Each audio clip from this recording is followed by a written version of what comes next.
कुशीनगर जिले में एक दिल दहला देने वाली घटना ने पूरे शिक्षा विभाग और जिले के लोगों को झकझोर दिया। बलुआ गांव के 47 वर्षीय शिक्षा मित्र अश्वनी मिश्रा ने बुधवार सुबह पड़ौना रेलवे फाटक के पास ट्रेन के सामने कूदकर अपनी जीवन लीला समाप्त कर ली। परिवार, साथी, शिक्षक और पूरे जिले के लोगों के बीच सवाल, आखिर एक शिक्षक का मौत को गले लगाने की नौबत क्यों आई? इसी सवाल का जवाब तलाशने के लिए जब टीम अश्वनी मिश्रा के गांव पहुंची, जहां उनका अंतिम संस्कार किया जा रहा था, जहां पब्लिक की टीम को एक 3 पन्ने का सुसाइड नोट मिला जो मौत से ठीक पहले लिखी गई थी। अश्वनी ने लिखा था, मैंने सूद पर कुछ पैसे लिए थे, जितना लिया था उससे कई गुना दे चुका हूँ, फिर भी कर्ज खत्म नहीं हो रहा है। सूदखोर घनश्याम मरवा मारता है, धमकाता है, अब जिंदगी से हार चुका हूँ। उन्होंने आरोप लगाया कि सूदखोर 10% सैकड़ा ब्याज के नाम पर ब्याज जोड़कर उनका शोषण कर रहा है। एक बार उन्हें पकड़कर मारा भी गया और लगातार जान से मारने की धमकियां मिलती रही। सुसाइड नोट में जमीन को लेकर हुए धोखे का भी दर्द साफ दिखा। अश्वनी ने लिखा कि उन्हें 4.5 लाख रुपए एक शिक्षा मित्र सुभाष प्रसाद को जमीन खरीदने के लिए दिए थे, लेकिन न जमीन मिली और न पैसे लौटे। दूसरी तरफ साथी केसरी पांडे को जमीन लिखाई 3 लाख का चेक दिया, लेकिन चेक बाउंस हो गया और वो मोबाइल बंद कर फरार हो गए। अश्वनी मिश्रा 2006 में शिक्षा मित्र नियुक्त हुए थे। 2015 में समायोजन मिला और वेतन 39,000 पहुंचा, लेकिन 2017 में सरकार बदलते ही समायोजन रद्द हुआ और उनका मानदेय घटकर फिर 10,000 रह गया। इसी आय से बच्चों की पढ़ाई, रूम किराया और घर परिवार चलाना असंभव था। बढ़ते कर्ज, घटते वेतन और नौकरी की अस्थिरता ने उनके सपनों को कुचल दिया। अंतिम संस्कार में सैकड़ों शिक्षक उमड़ पड़े। परखना स्कूल के साथी रविभूषण तिवारी फपक पड़े। अश्वनी बच्चों की पढ़ाई के लिए कर्ज में डूब गए।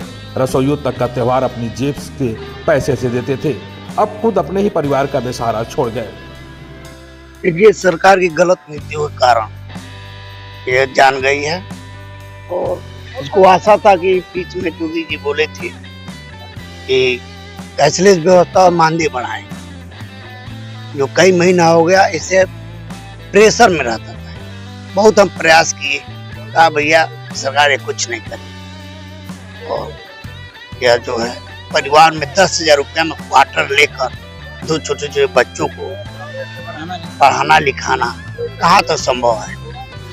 इससे तो अच्छा योगी जी सबको खड़ा कर गोली मरवा दो। मैं यही कहना चाहूंगा, कुछ पूरे इंडिया में उत्तर प्रदेश के ही शिक्षा मित्र एक ऐसे अलग हैं इनको 8 साल में 8 पैसा नहीं बढ़ा। बिहार गरीब होते हुए राज्य कर्मचारी का दर्जा जीता। कल परसों एक हफ्ता पहले उत्तराखंड में शासनादेश 12 साल जो सेवा करते हुए उनका नियमित कर दिया। यहाँ पर 24 साल सेवा करते हुए 98 तक नहीं बढ़ा। तो हम यही कहेंगे सरकार मरवा दे गोली सबको।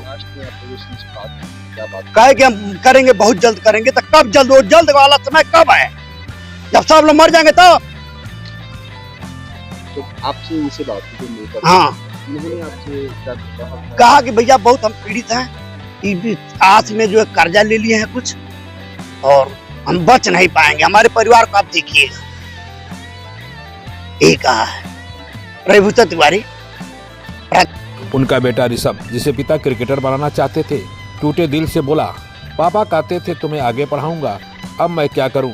सपना पूरा करूं या परिवार संभालूं?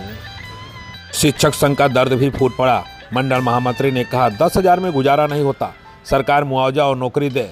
1.5 लाख शिक्षा मित्र 24 साल से उम्मीद लगाए बैठे हैं। हमारे शिक्षा मित्र भाई थे जिन्होंने आज हम लोगों को छोड़ के चले गए। बहुत विषम परिस्थिति है, ऐसा होना नहीं चाहिए। बहुत पीड़ा है दिल में।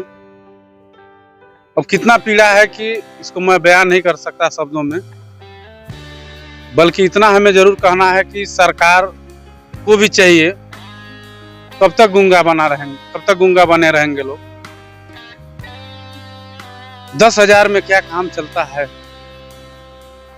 निश्चित रूप से मानदेय वृद्धि करना चाहिए और प्रतिदिन हमारे शिक्षा मित्र भाई काल के गाल में समा रहे हैं।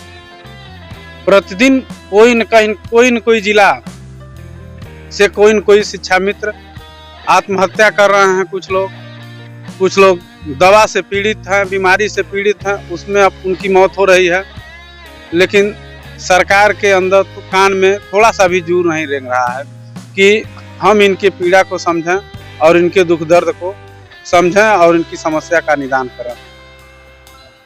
और अभी आपको क्या मांग? हमारी मांग यही है कि जो हमारे भाई की अब मृत्यु हुई है, इस पे निश्चित रूप से कुछ मुआवजा सरकार दे, जिससे उनके परिवार के बाल बच्चों का भरण पोषण हो सके। छोटे छोटे बच्चे हैं, अब वो कहाँ जाएंगे? उनका सहारा कौन बनेगा? इस पे अमल करे सरकार।